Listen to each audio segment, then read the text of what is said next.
I woke up in darkness. Not the comfortable darkness of my bedroom, where streetlights filter through curtains and the hum of the city lulls you back to sleep. This was different. Thick darkness. The kind that presses against your eyes. The kind that smells like concrete and rust and something metallic that makes your stomach turn. My head felt like someone had split it open with an axe. Pounding. Throbbing. Each heartbeat sent waves of nausea through me. I tried to move my hands. They wouldn't budge. Something bit into my wrists. Plastic. Tight. Zip ties. My ankles too. Bound to something cold and metal. Panic hit like ice water. Where am I? What happened? Why can't I move?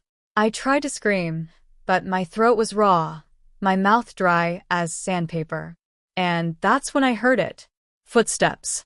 Slow. Deliberate. Coming closer. A door opened somewhere to my left. Light flooded in, blinding after so much darkness. I squeezed my eyes shut, gasping. "You're awake." The voice was deep. Calm. Almost conversational. Like we were meeting for coffee, not because I was tied to a chair in what looked like a basement. I forced my eyes open, blinking against the single light bulb now swinging overhead. And that's when I saw him for the first time. The man who would become my captor. My tormentor. And eventually the only man I would ever truly love. Hi everyone, welcome back to the channel. If you're new here, hit that subscribe button. I post emotional mafia romance stories like this every day.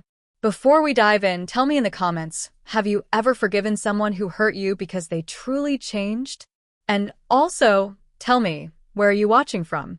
I love seeing all the countries and cities you join from. Now, let's dive into the story.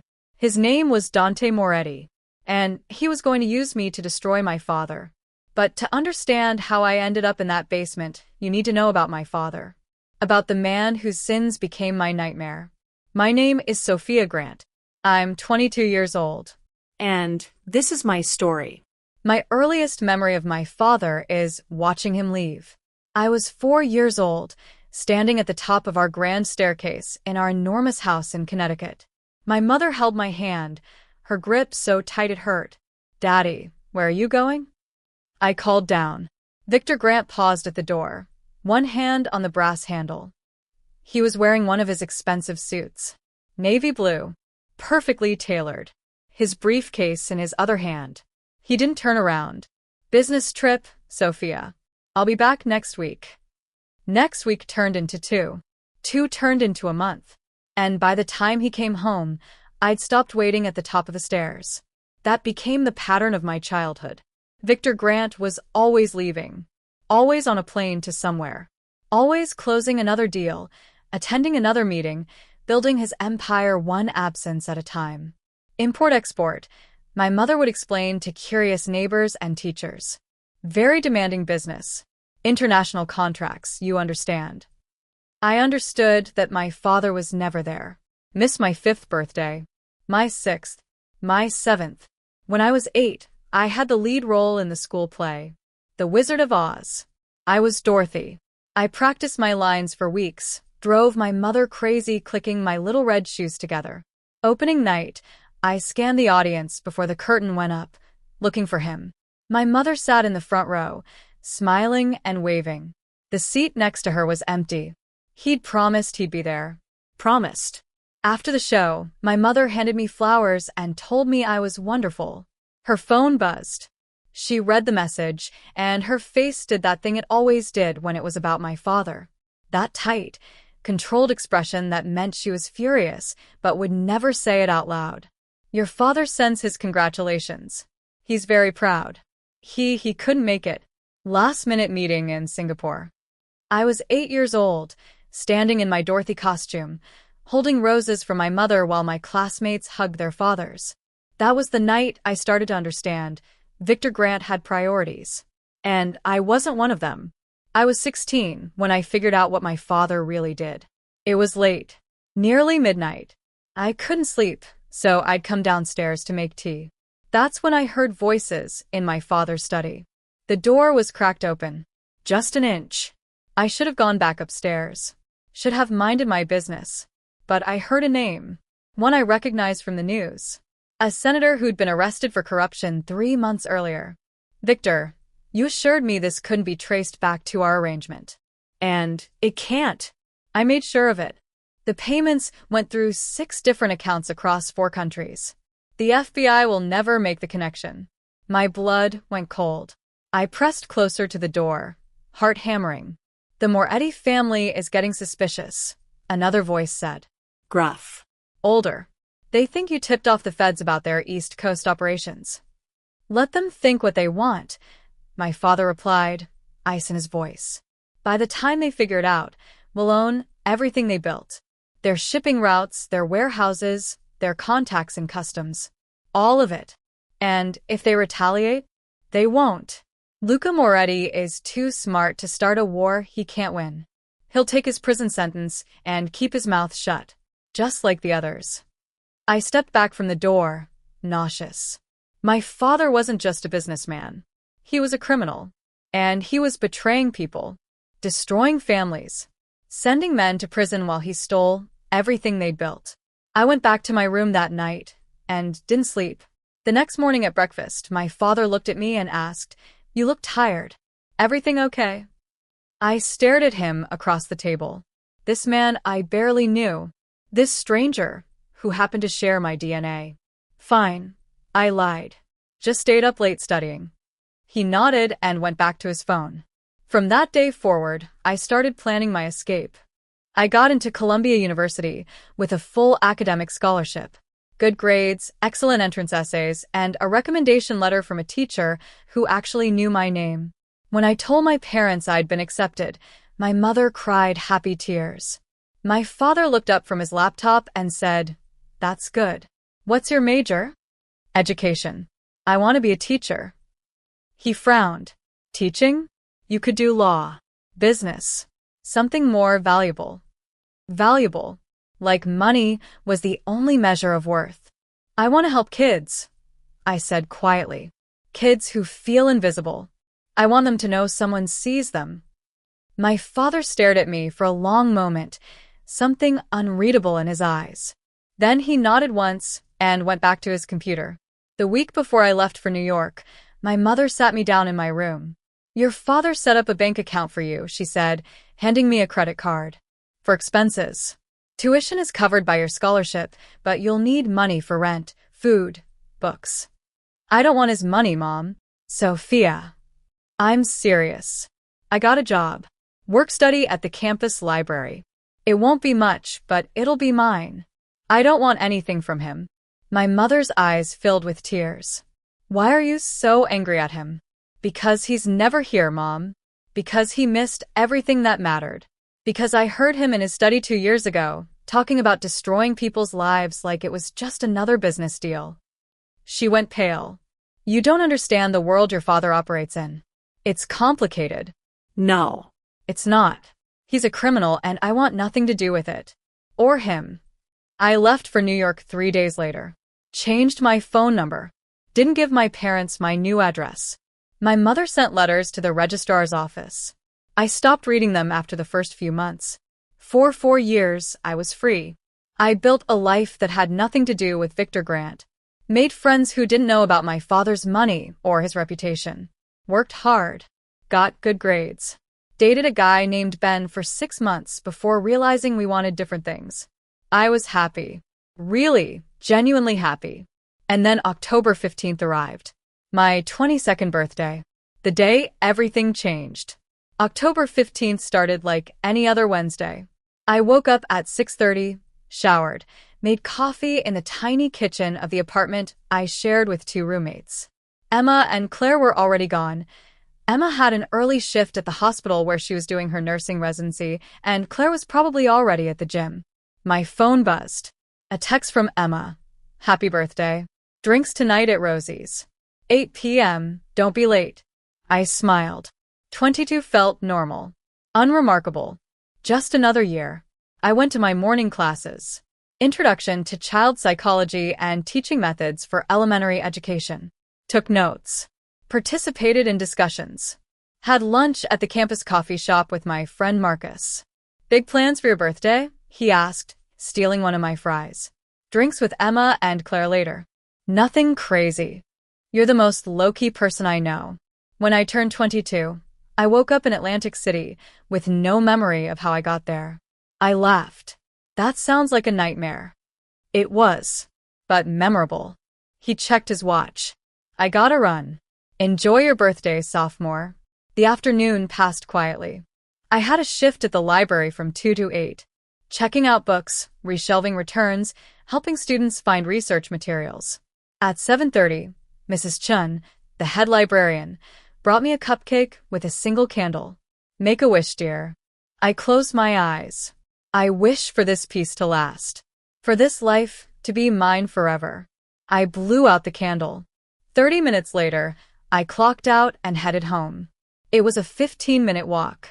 I'd done it hundreds of times. The route was familiar, through campus, down Madison Street, left on 5th, right on Cooper Avenue. My apartment was the third building on the left. The night was cool, crisp October air that smelled like fallen leaves and distant wood smoke. The street was quiet. Most students were inside studying or at parties. I had my headphones in, listening to a podcast about childhood literacy development. Probably should have been more aware of my surroundings. But I felt safe. New York was my city. I knew these streets. I didn't see the black van until it was too late. It happened so fast.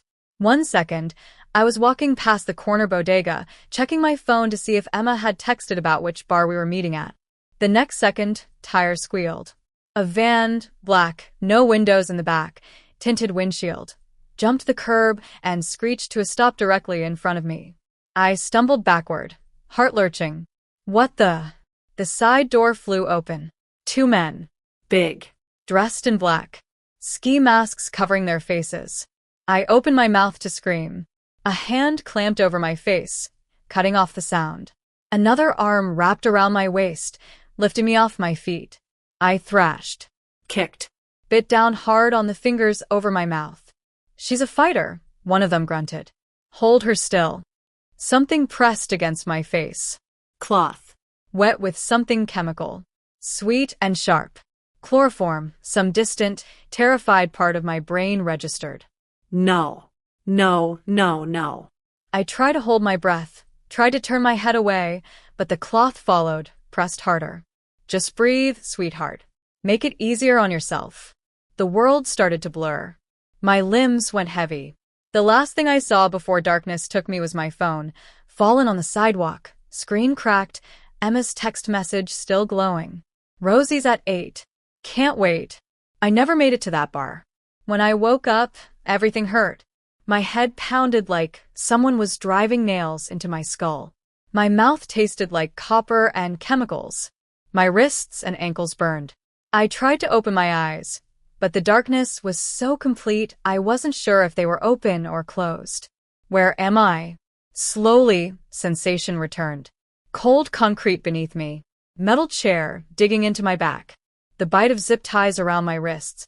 Panic exploded in my chest.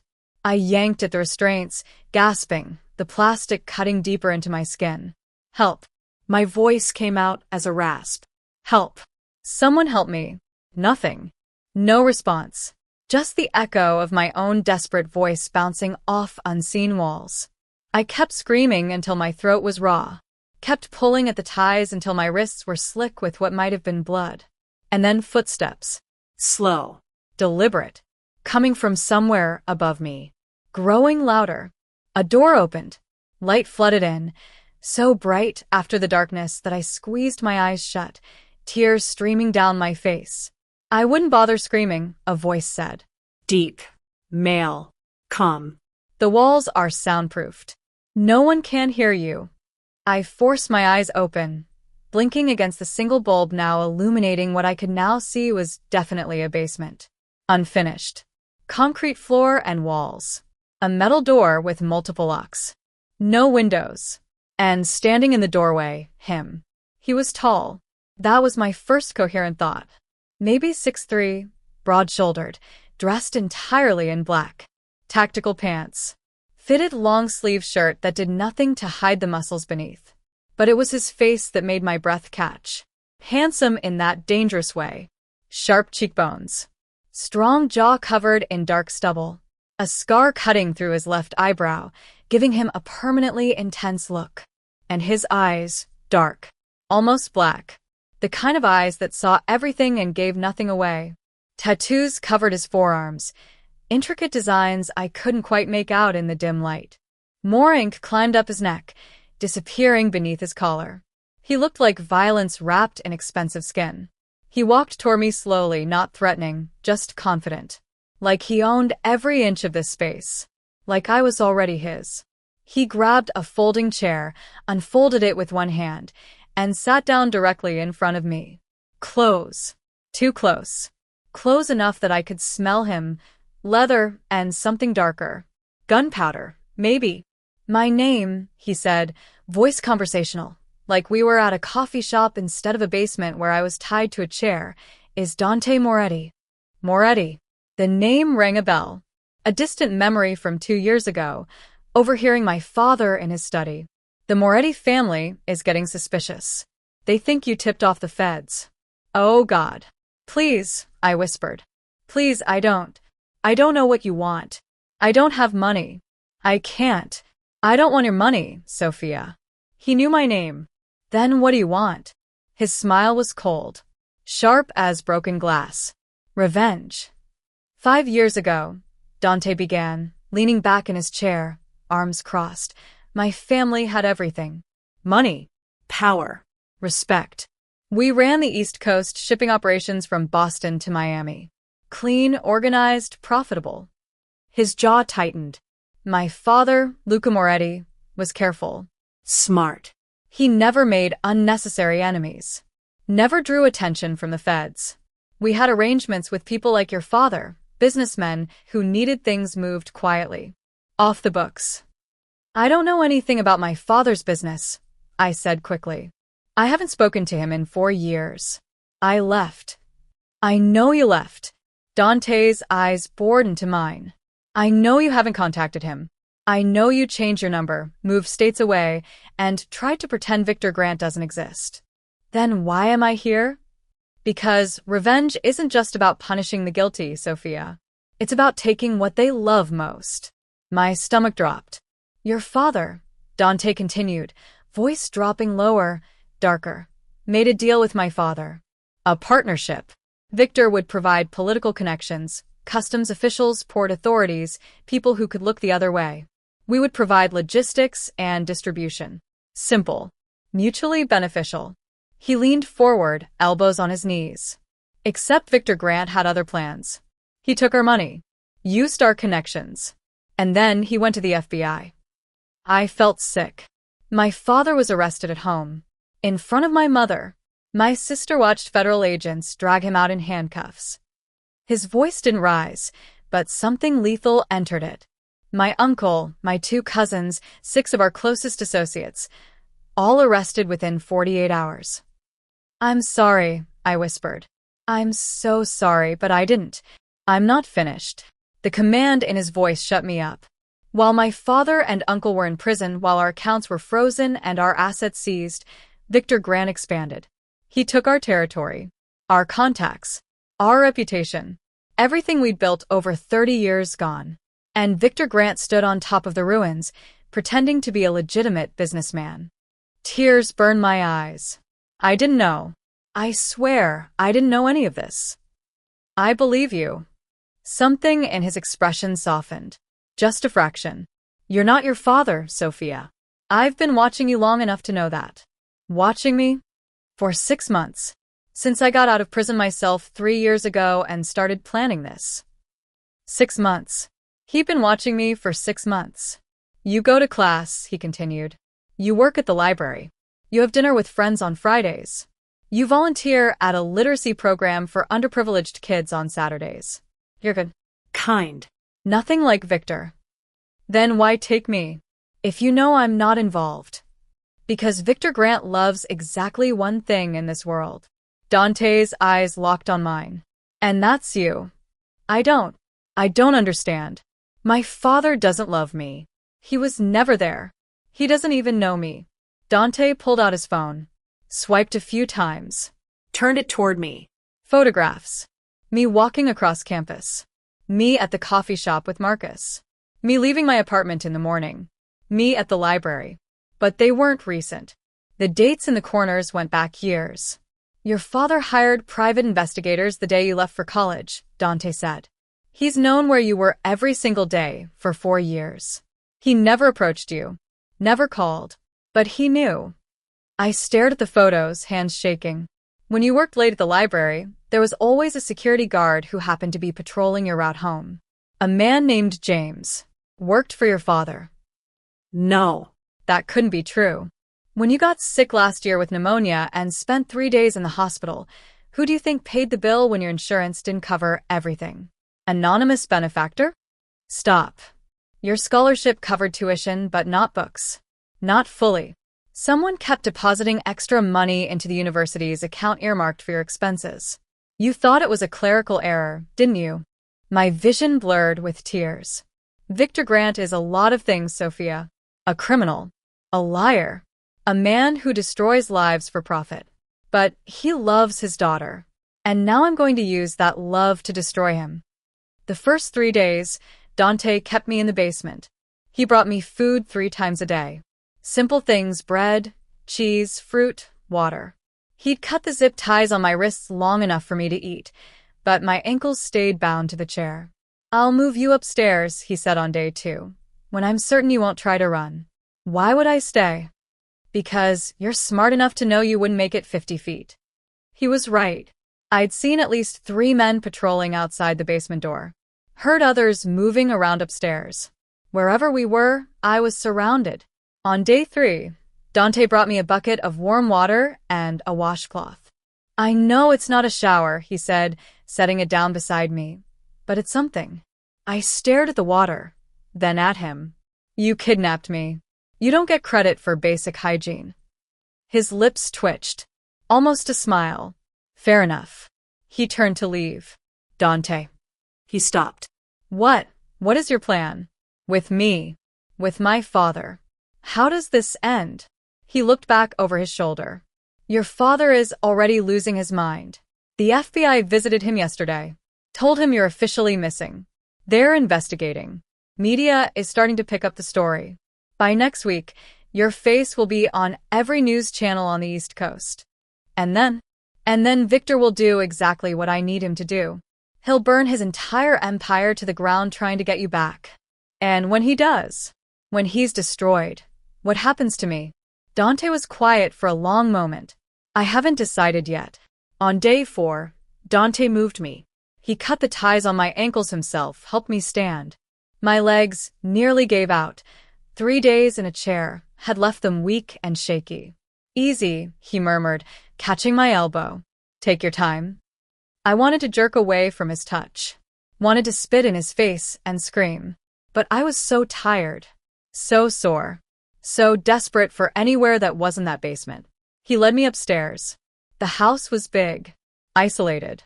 I caught glimpses through windows. Trees everywhere. No other buildings visible. We were in the middle of nowhere. He took me to a bedroom at the end of a long hallway. It was nice. Too nice. A queen bed with a white duvet. A dresser. A window with curtains. A door leading to a small bathroom. This is yours, Dante said. There are clothes in the dresser. Your size. Showers functional. Hot water. Towels in the cabinet. I stood in the middle of the room, overwhelmed. The door locks, he continued. From the outside. Don't bother with the window. It's reinforced glass, and there are guards below. But you have privacy here. More than the basement. How generous, I said bitterly. He nodded. Dinner is at 7. You can come down, or I'll bring it up. Your choice. What if I don't eat? Then you starve. Your call. He left. The lock clicked behind him. I collapsed on the bed and cried for the first time since waking up in that basement. I showered. Wore the same clothes again because I wasn't ready to accept anything from him. At 7, I was still sitting on the bed when I heard the lock click. Dante pushed the door open with his foot, carrying a tray. You didn't come down. I'm a prisoner, not a guest. He set the tray on the dresser. Pasta. Salad. Bread. Water. Eat. I'm not hungry. Yes, you are. You haven't eaten since this morning. I glared at him. He sighed, pulled the desk chair over, and sat down facing me. I'm not going to force you, Sophia, but you're going to be here for a while. Might as well take care of yourself. Why do you care? Because my fight is with your father, not you. Then let me go. I can't. Won't. Can't. He leaned forward, elbows on his knees. Your father has already contacted every criminal organization on the East Coast. He's offering money, lots of it, to anyone who finds you. Do you understand what that means? I didn't answer. It means you're not just valuable to me anymore. You're valuable to every gangbanger, mercenary, and desperate criminal in 5 states. The safest place for you right now is here. With me. That's twisted logic. Maybe. But it's true. He stood, walked to the door. Eat, Sophia. Please. After he left, I waited 10 minutes out of spite. Then I ate every bite. Because he was right. I was starving. Days blurred together in that house. I woke up, showered, found clean clothes waiting outside my door, jeans, sweaters, things that actually fit. I never saw who left them. Breakfast appeared at 8. Sometimes Dante brought it. Sometimes one of his men, a guy named Marco, who never spoke, just set the tray down and left. I spent mornings reading. Dante had brought me books. Classics, mostly. Jane Austen. The Bronte sisters. Tolkien. When I asked why, he said, "You had a copy of Pride and Prejudice in your apartment. Figured you liked that kind of thing." The fact that he'd noticed made me uncomfortable and confused. Afternoons, I paced, counted steps from one end of the room to the other, stared out the window at the endless trees, watched guards patrol below. Evenings were the hardest, because that's when Dante would knock on my door. Dinner, he'd say, "Come down, or I'll bring it up." The first week, I stayed in my room. The second week, I don't know what changed. loneliness, maybe. Boredom. Curiosity. I went downstairs. The kitchen was massive. Restaurant-grade appliances. Marble countertops. Windows overlooking the woods. Dante was at the stove, stirring something in a pot. "You cook?" I asked from the doorway. He glanced over his shoulder. "Sometimes. When I don't feel like ordering in." That's very domestic for a kidnapper. His lips twitched. "Sit. It's almost ready." I sat at the island, watching him move around the kitchen with surprising ease. He plated pasta, homemade, from the looks of it, with red sauce and fresh basil. "Wine," he offered. "Are you serious?" "It's good wine." And you look like you could use it. Against my better judgment, I nodded. He poured 2 glasses, handed me one, sat across from me. We ate in silence for a few minutes. Then he asked, "How's the book?" "Which one?" "Whichever you're reading." "Jane Eyre." Again. "It's one of my favorites." "Why?"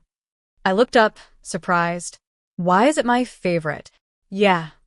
I set down my fork. "Because Jane doesn't need saving. She saves herself. Even when she loves Rochester, she doesn't lose who she is. She chooses herself first." Dante studied me. "Is that what you did? With your father? You chose yourself." "I chose peace." "There's a difference." "Not much of one." We fell quiet again. "Your father's on the news," Dante said eventually, "offering $500,000 for information leading to your recovery." My stomach churned. Is it working? A few false leads. Nothing credible. Yet. You sound disappointed. I'm patient. Victor will crack eventually. Men like him always do when someone threatens what they love. "He doesn't love me," I said quietly. "He just owns me. There's a difference." Dante's jaw tightened. "Maybe you're right." That night, I had the nightmare for the first time. In it, I was back in the basement. But this time, Dante wasn't asking questions. He was holding a knife. Coming closer. My father's voice echoed from somewhere. "This is your fault. Sophia, you should have stayed. You should have been a better daughter." I woke up screaming, thrashing, gasping for air. my heart hammering so hard I thought my ribs would crack. The door slammed open. Dante, gun drawn, scanning the room for threats. What happened? His voice was sharp. Urgent. Who's in here? No one, I gasped. Nightmare. Just a nightmare. He lowered the gun slowly, tucked it into the back of his waistband, crossed the room. Sophia. He sat on the edge of the bed, not touching me, just there. Breathe with me. In through your nose, out through your mouth. Come on. I tried. Failed. Tried again. In 2, 3, 4. Hold. 2, 3. Out. 2, 3, 4, 5, 6. Slowly, my breathing evened. The panic subsided. What was the nightmare about? He asked quietly. You. Killing me. My father's voice saying it was my fault. His expression darkened. I'm not going to kill you. You say that now. I mean it. Whatever else happens, Sophia, I won't hurt you. Not physically. Emotionally doesn't count? He flinched. Actually flinched. No. It doesn't. And I'm sorry for that. He stood to leave. Wait. The word came out before I could stop it. He turned back. Could you just stay? For a few minutes. Until I fall asleep. I don't want to be alone right now. Something soft crossed his face. Yeah. I can do that. He settled into the armchair by the window, stretched out his long legs, crossed his arms. I lay back down, pulling the blanket up to my chin. Dante. Yeah. Why did you come so fast? With the gun. Silence for a moment. Because I thought someone was hurting you. And I don't allow that. Even though you kidnapped me. Especially because I kidnapped you. You're my responsibility now. That means no one touches you. No one scares you. Not even my own men. That's twisted. I know. I closed my eyes. Listened to him breathing across the room. Steady. Calm. And somehow, impossibly, I fell asleep. When I woke up at dawn, he was gone. But a glass of water and 2 aspirin sat on my nightstand. After that night, things changed. Not all at once. Just small shifts. Dante stopped locking my door during the day. You can't leave the house, he said. But you can move around freely. I explored. Found a library. An actual library with floor-to-ceiling shelves, leather chairs, a fireplace. Found a gym. A home theater. A sunroom with plants and natural light. This is your house. I asked one afternoon, finding him in his office. He looked up from his laptop. One of them. Bought it 2 years ago under a shell company. Off the grid. Perfect for situations like this. Kidnapping? Keeping people safe. That's not what this is. Isn't it? Your father's enemies are circling, Sophia. They know you're missing. Some of them think they took you. Others think they can use you to get to Victor. You're safer here than anywhere else. I hated that he might be right. Books started appearing in my room. New ones. Contemporary fiction. Memoirs. Teaching methodology books. How did you know I wanted these? I asked at dinner one night. You mentioned you were working on your senior thesis about literacy development. Figured these might help. You're not going to let me finish my thesis. Not this semester. But maybe eventually. Eventually. Like there was a future where I got to leave. One morning, I found a laptop on the kitchen counter. Brand new. No internet connection, but loaded with educational software and word processing. For your thesis, Dante said when I stared at it. No internet. No email. But you can write. Why? Because you deserve to finish what you started. Even here. Week 4. I started asking questions. What happened to your sister? We were in the library. He was reading case files. I was curled up with a novel I couldn't focus on. Dante went very still. You don't have to answer, I added quickly. You mentioned her once. When you told me why you're doing this. He closed the files slowly, stared into the fireplace. Her name was Isabella. Bella. She was 5 years younger than me, 16, when my father went to prison. His jaw worked. She had a heart condition. Nothing life-threatening if she got proper care. Medication. Checkups. But when the feds seized our accounts, we had no money, no insurance. The prison wouldn't let my father access what little we had left. Oh God. Bella tried to hide it, tried not to be a burden. She got a job at a diner to help my mother, worked doubles, skipped her medication to save money. His voice cracked. She collapsed at work 6 months after my father was arrested. Died in the ambulance. Tears burned my eyes. Dante, I'm so sorry. She was 16 years old, Sophia. 16. And she died because your father took everything from us. Because he decided our family was expendable. It's not fair. No. It's not. He looked at me then. Which is why I need you to understand, this isn't just about revenge. It's about justice. For Bella. For my father. For everyone Victor Grant destroyed. But I'm not my father. I know, which is why you're still alive. The words hung between us. Would you have killed me? If I was like him? Dante held my gaze. I don't know. Maybe. Probably. But you're not. So I didn't. Week 5. I snapped. It was dinner. Dante had made chicken. We were eating in tense silence when I put down my fork hard enough to make him look up. I need to leave. You know you can't. I'm not asking for freedom. I'm asking for air. For 5 minutes outside without guards. For one phone call to let my friends know I'm alive. For something that doesn't feel like a cage. This isn't a cage. Yes, it is. I stood, chair screeching backward. It doesn't matter how nice the room is. How good the food is. How many books you bring me. I'm still a prisoner, Dante. And you're still my captor. He stood too. Slowly. I'm protecting you. From what? From your revenge plan? From the situation you created? From your father's world? From men who would hurt you just to hurt him? Maybe I'd rather take that chance than stay here. You don't mean that. Don't tell me what I mean. My voice broke. You don't know me. You've watched me, studied me, decided I'm some good, innocent person who needs your twisted protection.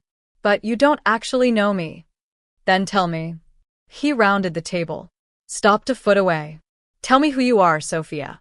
Because from where I'm standing, I see a woman who's smart, kind, brave, and stronger than she realizes. I see someone who deserves better than Victor Grant for a father and better than me for a captor. Then let me go. I can't. Not yet. When, Dante? When is this over? When your father destroys himself.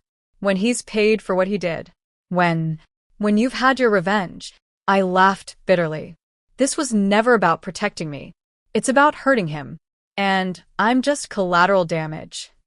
Something flashed in his eyes. Hurt, maybe. Or anger. You think this is easy for me? Keeping you here? Yes. I do. Because you're getting exactly what you want. What I want, he said, voice dropping dangerously low, is for you to be safe. What I want is for your father to suffer the way my family suffered. What I want is for Bella to be alive. But I can't have that. So I'll settle for justice. This isn't justice. It's cruelty. Maybe they're the same thing. I shook my head, walked toward the door. Sophia. I stopped. Didn't turn around. I'm sorry. For all of it. I know that doesn't change anything. But I am sorry. I left without answering. That night, I cried myself to sleep again. And in the morning, I found wildflowers outside my door. No note. Just flowers. I threw them away. But I kept one. Pressed it between the pages of Jane Eyre. I don't know why. Week 6. Dante called me downstairs. His face was grim. You need to see this. The TV was on. News channel. My face filled the screen. Sophia Grant still missing. Father pleads for information. Then the camera cut to my father. Victor Grant looked broken. Hollow. His eyes were bloodshot. His suit rumpled. He gripped the podium like it was the only thing holding him up. Please, he said, voice shaking. If you have my daughter, I'm begging you. Don't hurt her. She's innocent. She has nothing to do with my business. If you want money, I'll pay. If you want information, I'll give it. If you want my life, take it. Just let her go. Tears streamed down his face. Sophia, if you can hear me, I'm sorry. I'm so sorry. For not being there. For missing your birthdays. For not being the father you deserved. I love you. I've always loved you. And I will burn the entire world down to bring you home. The press conference ended. Dante turned off the TV.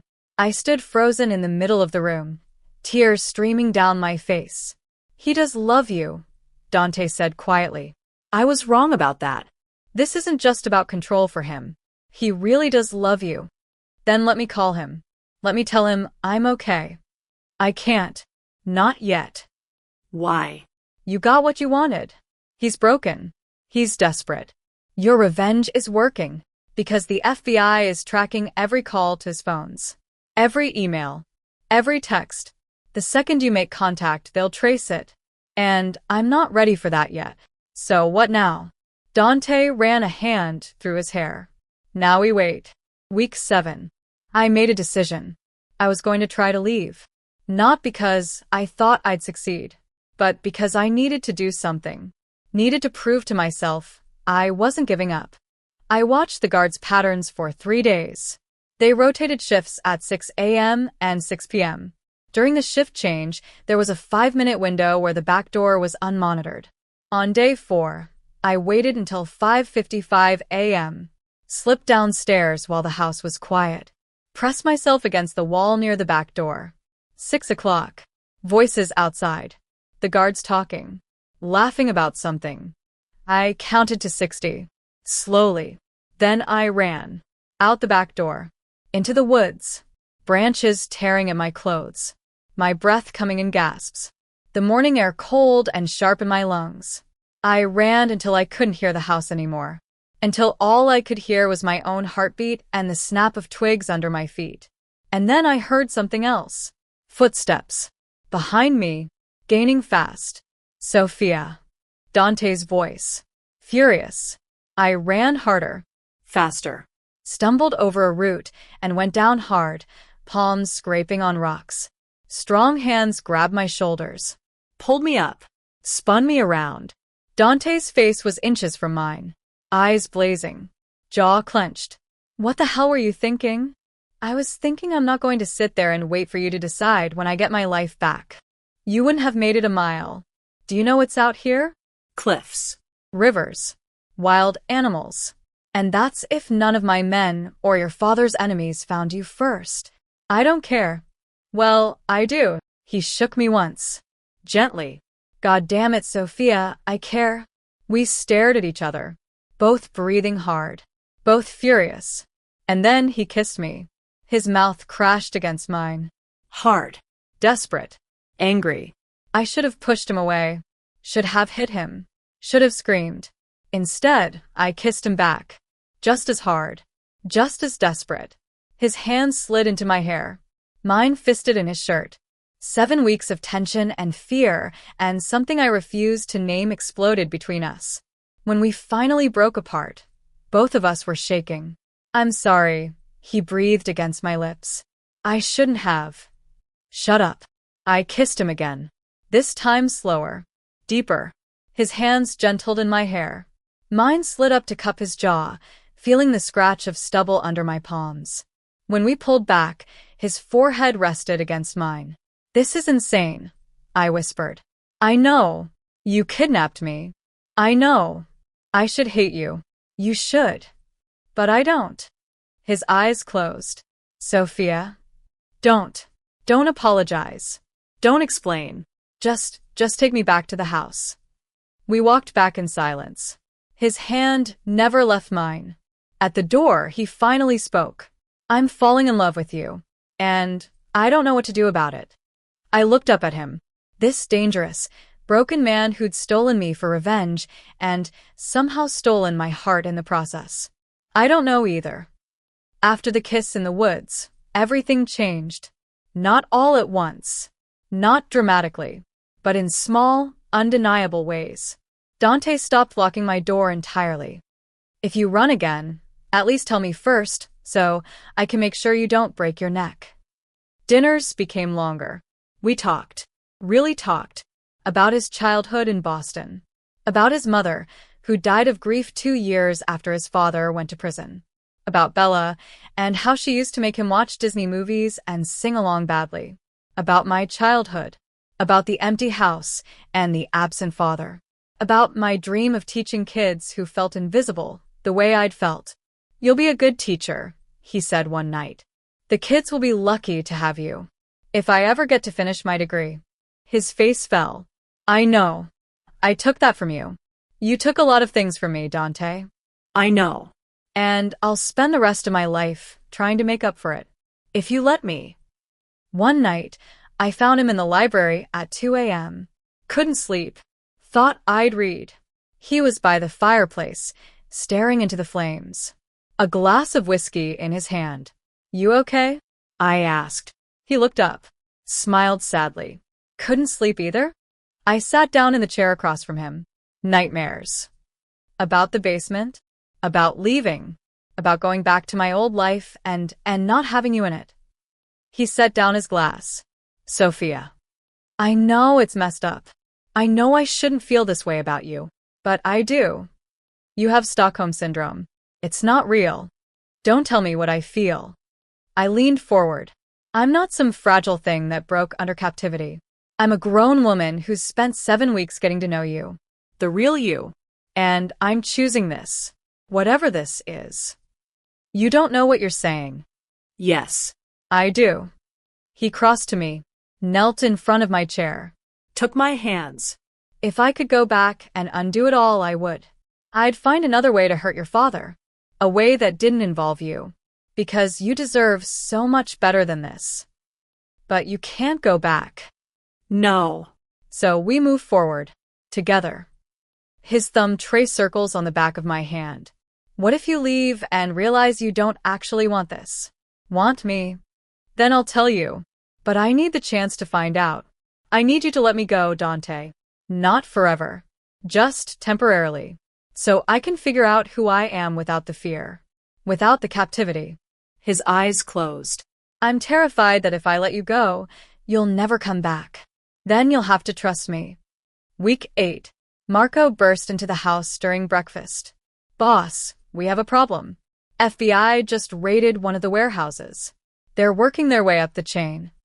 Dante's face went hard. "How close are they?" 2, maybe 3 degrees of separation. "If they flip Carmine, they'll have this location within 48 hours. My stomach dropped. Dante looked at me. "Pack a bag. We're moving." "Moving where?" "Somewhere safer. They can't find you. Not yet."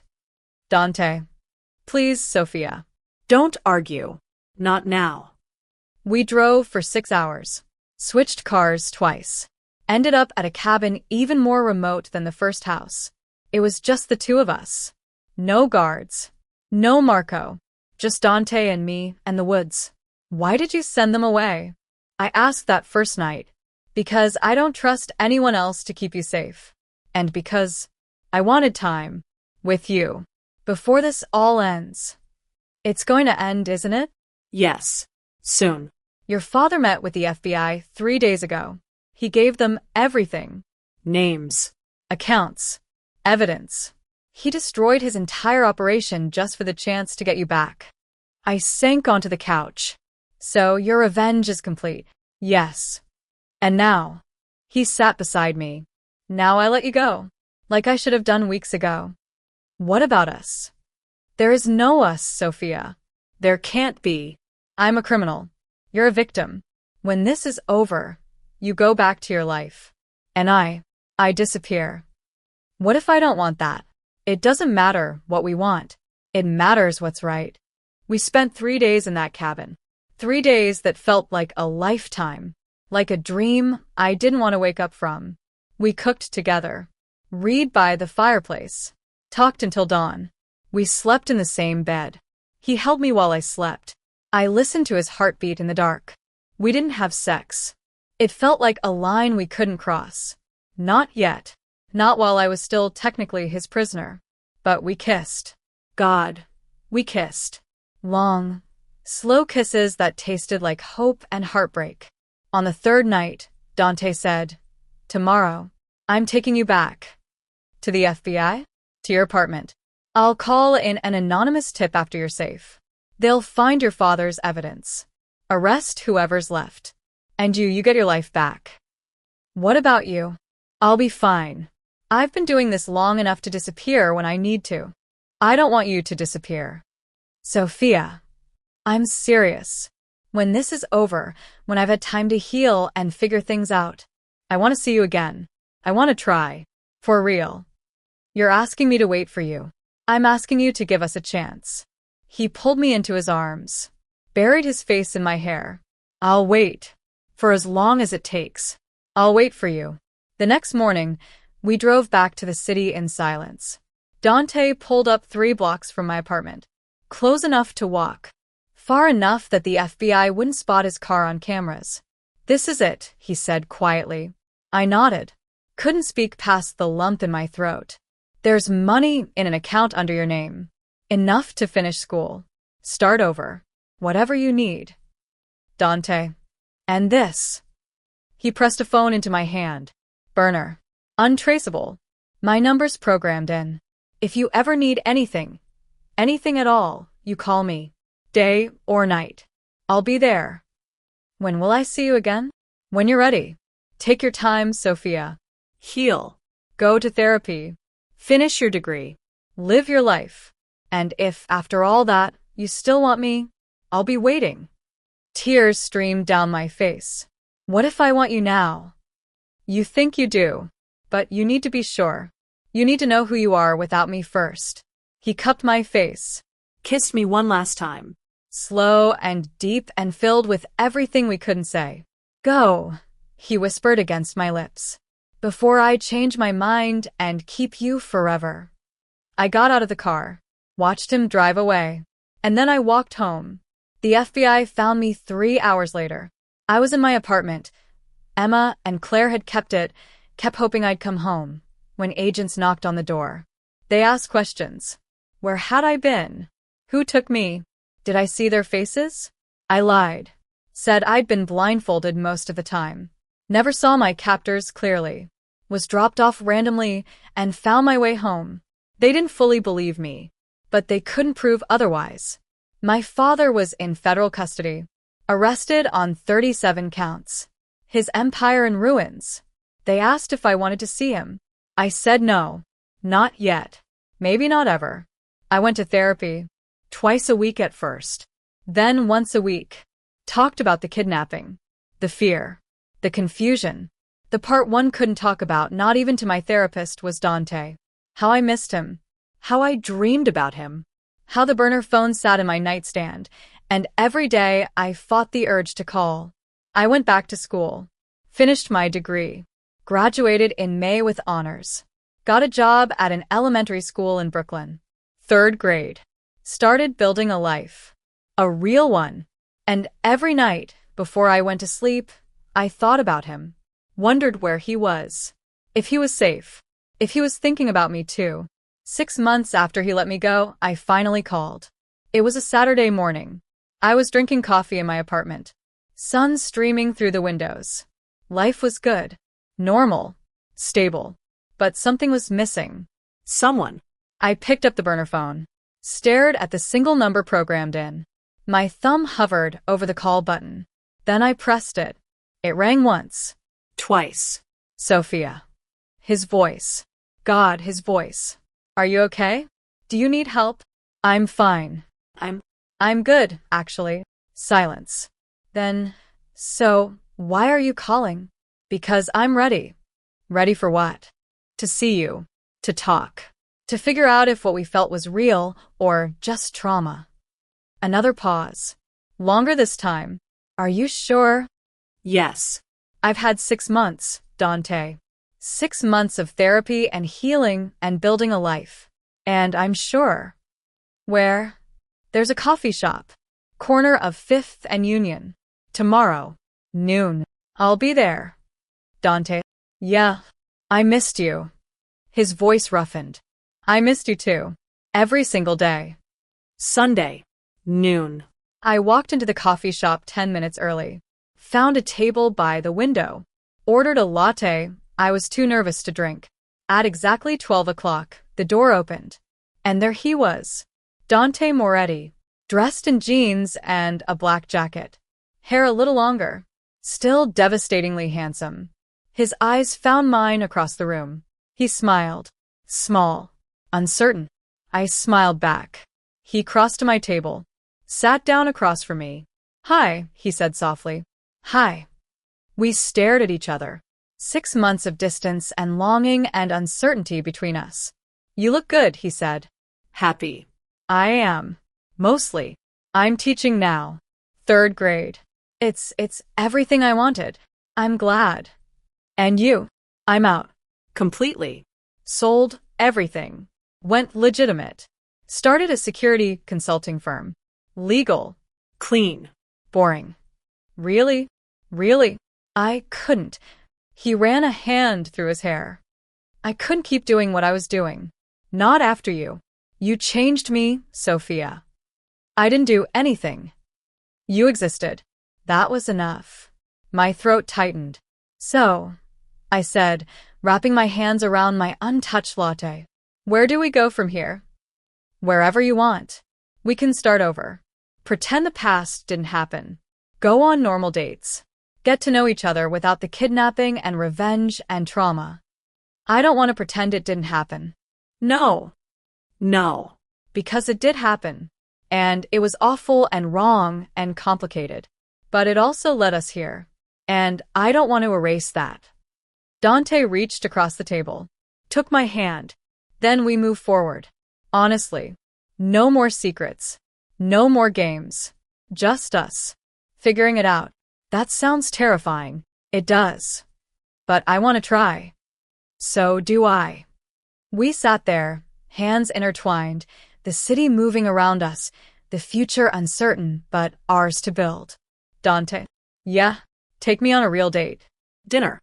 "A movie. Something normal people do." He laughed. Actually laughed. The sound bright and wonderful. "I'd love to." "And after?"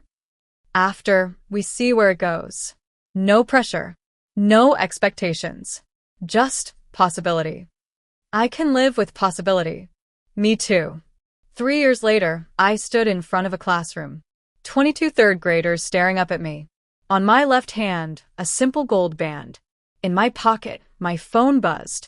A text from my husband. "Dinner tonight? I'm cooking." And yes, before you ask, I promise not to burn anything this time. I smiled. Sophia Moretti. Teacher. Wife. Survivor. Some love stories start with a meet cute. With flowers and first dates and butterflies. Ours started with revenge and captivity and darkness.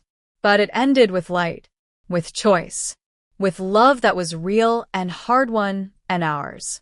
And I wouldn't change a single moment. In the end, Sophia wasn't just revenge. Or a prisoner to be held. She became the one woman Dante Moretti would wait for, heal for, and completely change his life for. So here's the question for you. If you were Sophia, would you have gone back to him after 6 months of freedom?